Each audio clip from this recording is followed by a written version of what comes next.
অনেক দিন আগের কথা। এক সবুজ পাহাড়ের উপত্যকায় বাস করত এক দয়ালু রাখাল, নাম তার আমির। প্রতিদিন সকালে সে তার ভেড়ার পাল নিয়ে বেরিয়ে পড়ত আর সন্ধ্যা নামার আগে ফিরে আসত। আমির ছিল অত্যন্ত সৎ ও দয়ালু। সে শুধু তার ভেড়াগুলোরই যত্ন নিত না, বরং পাহাড়ের প্রতিটি প্রাণীর প্রতি তার ছিল গভীর মমতা। একদিন আমির তার ভেড়াগুলোকে একটি নতুন চারণভূমিতে নিয়ে গেল। জায়গাটা ছিল যেমন সুন্দর তেমনই শান্ত। আমির একটি গাছের ছায়ায় বসে তার ভেড়াগুলোকে দেখছিল। হঠাৎ সে দেখতে পেল দূরে একটি নেকড়ে যন্ত্রণায় কাতরাচ্ছে। প্রথমে আমির ভয় পেয়ে গেল, কারণ নেকড়ে ভেড়াদের জন্য বিপজ্জনক। কিন্তু সে দেখল নেকড়েটি নড়াচড়া করতে পারছে না। আমিরের দয়ালু মন তাকে স্থির থাকতে দিল না। সে সাহস করে নেকড়েটির কাছে গেল। কাছে গিয়ে দেখল নেকড়েটির পায়ে একটি বড় কাঁটা ফুটে আছে এবং সেখান থেকে রক্ত ঝরছে। ব্যথায় নেকড়েটি হাঁটতে পারছিল না। আমির আল্লাহর নাম নিয়ে পরম যত্নে নেনার পা থেকে কাঁটাটি বের করে দিল।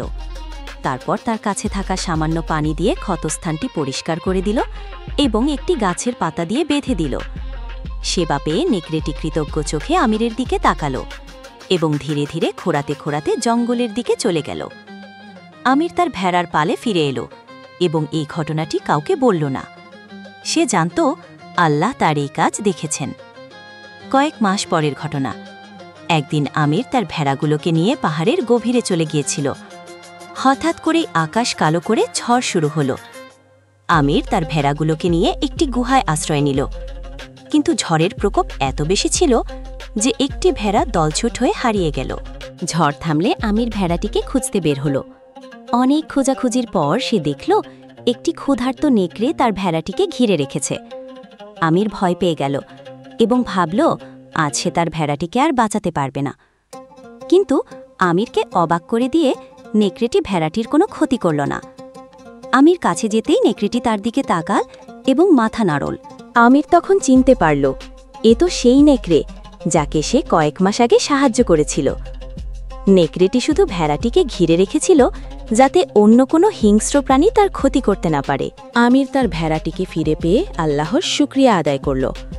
সে বুঝতে পারল তার করা একটি ছোট্ট দয়ার প্রতিদান আল্লাহ এভাবে দিয়েছেন। নেকড়েটি কিছুক্ষণ আমিরের দিকে তাকিয়ে থেকে জঙ্গলের গভীরে মিলিয়ে গেল। গল্পের শিক্ষা।